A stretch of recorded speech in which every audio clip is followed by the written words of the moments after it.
Pretty Girl Club. Welcome back to the Privilege Stacking series. And in this episode, we're going to be answering the question: does being skinny give you more of a fluid identity? I would say yes, it actually does. You can actually use this example in the music industry. A lot of the women who are black or black adjacent, a lot of the skinny women who are like either mixed or something, like Zendaya, she has a very fluid identity. I do believe that her very skinny body contributes to that. Even Rihanna, when she was thinner, like when she was at the height of her success in her music career, she was also very thin.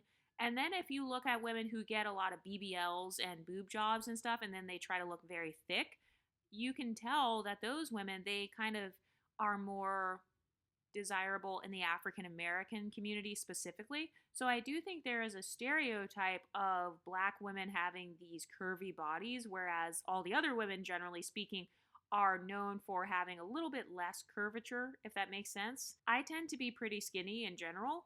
But if I'm like really, really skinny, like literally underweight or like bordering on being underweight, a lot of people, they start asking me if I'm Blasian. So I'm not Blasian at all. I have no Asian ancestry, but I've just noticed that the only time that people really keep asking about this Blasian thing is if I'm extremely skinny, very similar to like the Asian body standards. So I do think that your body type can contribute to your fluid identity because each ethnicity has their own standards for like what kind of bodies are more popular. In fact, there are actual stereotypes about the body types of each ethnicity. So there is a stereotype about a lot of Asian women being very skinny, and I think that some people were just biased to the point where they just associated my body with some sort of Asian woman because they just saw straight hair, kind of this goldeny yellowish skin tone with a skinny body. And so their mind just kind of went to this stereotype, oh, Asian, or she must be part Asian or something.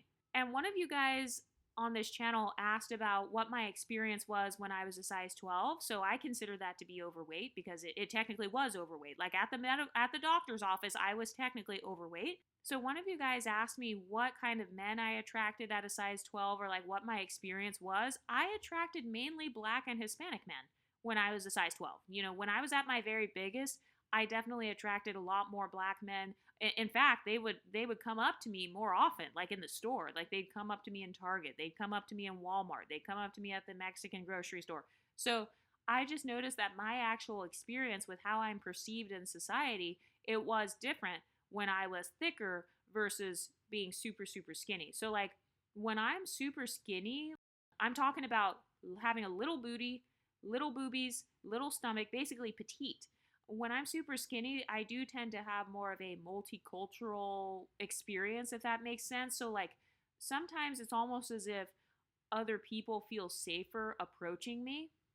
And I know it's very messed up, but yeah, it seems like white girls and the Hispanic girls, or just like non black women in general, feel safer like approaching me. They're very friendly. They talk to me for a long period of time. But when I was like a size 12, when I was thick, I would say that other women generally didn't really talk to me that much. It was more so men that would like, they would really catcall me. I would say that was when I received the most catcalling, actually, was when I was at my biggest.